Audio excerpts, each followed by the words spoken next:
Big boss സാബുമോനെ confession റൂമിലേക്ക് വിളിച്ചിരിക്കുകയാണ്. എന്നിട്ട് സാബുമോനോട് ചോദിച്ചിരിക്കുന്നത്, എന്തുണ്ട് സാബുമോൻ വിശേഷം, സുഖമാണോ? അപ്പോൾ സാബുമോൻ പറഞ്ഞു, അതേ ബിഗ് ബോസ്.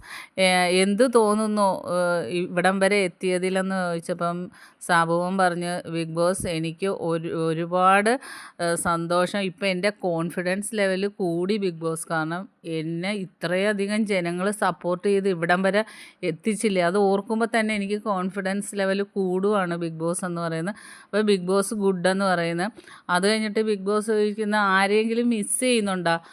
എൻ്റെ അച്ഛനും അമ്മയും മിസ് ചെയ്യുന്നുണ്ട്, എൻ്റെ ഫ്രണ്ട്സിനെ മിസ് ചെയ്യുന്നുണ്ട്. എന്നിട്ട് ബിഗ് ബോസ് ചോദിച്ച്, ഈ വീട്ടിൽ ഏറ്റവും ഇഷ്ടം സാബുമോൻ ആരെയാണ്? അത് എനിക്ക് നെവിനെ ഇഷ്ടമാണ്, അക്ബറിനെ ഇഷ്ടമാണ്, ആദില, നൂറ. അപ്പം ബിഗ് ബോസ് ചോദിക്കുന്ന ഒരാളെ അല്ലല്ലേ, ഒരുപാട് പേരെയാണല്ലേ. എന്നാൽ ഈ വീട്ടിൽ ഇഷ്ടമില്ലാത്ത ആരെയാ? അത് അനീഷ് ഏട്ടനെയാണ്. പുള്ളിക്ക് പുള്ളിയുടെ അത് നമുക്ക് മനസ്സിലാവത്തില്ല എത്ര ആലോചിച്ചാലും. ചില സമയത്ത് നല്ല സ്നേഹത്തോടെ സംസാരിക്കും, അപ്പോൾ അവർക്ക് നമ്മളെ ഇഷ്ടമാണെന്ന്. ചില സമയത്ത് നമ്മളോട് വേറെ രീതിയിൽ പെരുമാറും. അതുകൊണ്ട് പുള്ളിയെ എനിക്ക് ഇഷ്ടമല്ല. പുള്ളിയെ മനസ്സിലാക്കി എടുക്കാൻ പാടാണ് ബിഗ് ബോസ് എന്ന് പറയുന്നത്. അപ്പോൾ ബിഗ് ബോസ് ഓക്കെ പറഞ്ഞിട്ട് പറഞ്ഞു, ഇനി ഫിനാലേക്ക് കുറച്ച് ദിവസം കൂടെ ഉള്ളു. അതുകൊണ്ട് മനസ്സൊക്കെ സന്തോഷമായിട്ടിരിക്കുക. ഫിനാലയിൽ എത്തുന്നതിനെക്കുറിച്ച് ഓർത്ത് സന്തോഷിക്കുക. നല്ല രീതിയിൽ ടാസ്ക് കളിക്കുക.